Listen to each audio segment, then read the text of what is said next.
பூமியின் உள்வட்ட பகுதியிலிருந்து தங்க களஞ்சியங்கள் மேல் நோக்கி வரத் தொடங்கியுள்ளதா? இன்ப அதிர்ச்சி தரும் தகவலை வெளியிட்டிருக்கிறது ஜெர்மனி நாட்டு பல்கலைக்கழகத்தின் ஆராய்ச்சி அறிக்கை. அது என்ன என்பதை தற்போது பார்க்கலாம்.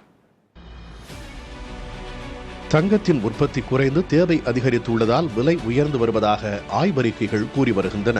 இது ஒருபுறம் என்றால், பூமியின் கருப்பகுதிக்கு அருகே உள்வட்ட பாதையிலிருந்து ஏராளமான விலை மதிப்புள்ள ருத்தீனியம், தங்கம் உள்ளிட்ட உலோகங்கள் தரைப்பகுதியை நோக்கி நகரத் தொடங்கி உள்ளதாக ஆய்வாளர்கள் தெரிவித்துள்ளனர்.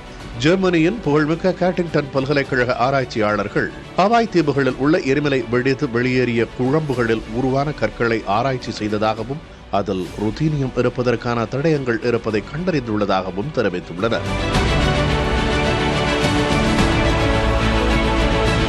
சுமார் 450 கோடி ஆண்டுகளுக்கு முன் பூமி உருவான போது தங்கம், ருத்தீனியம் மற்றும் பிற விலை மதிப்பில்லாத உலோகங்கள் அனைத்தும் பூமியின் உள்வட்டமான கருப்பகுதியில் இருந்ததாக நம்பப்படுவதாக கூறும் ஆராய்ச்சியாளர்கள் அதில் ஒன்றான ருத்தீனியம் 100 தற்போது பூமியின் மேல்பரப்பில் காணப்படுவதாக தெரிவிக்கின்றனர்.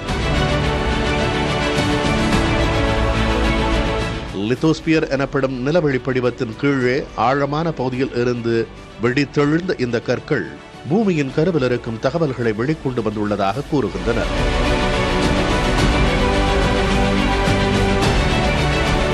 ஹவாய் தீவின் எரிமலையில் கண்டறியப்பட்ட இந்த கற்கள் பூமியின் கரு மற்றும் மேல் மண்டலத்தின் சந்திப்பு பகுதியிலிருந்தே தோன்றியிருக்க வேண்டும் என்பதற்கு உறுதியான சான்று என அவர்கள் கூறுகின்றனர்.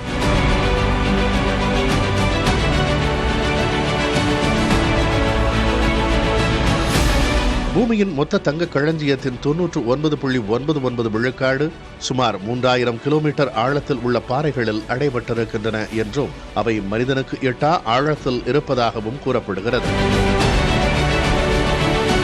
ஏற்கனவே தங்கத்திற்கு தேவை அதிகரித்து வரும் நிலையில் அது மேலெழும்பி வருகிறது என்ற செய்தி வரும் காலங்களில் அதன் மதிப்பை நிர்ணயிக்கும் என்றே கூறலாம். புதிய தலைமுறைக்காக கௌசல்யா.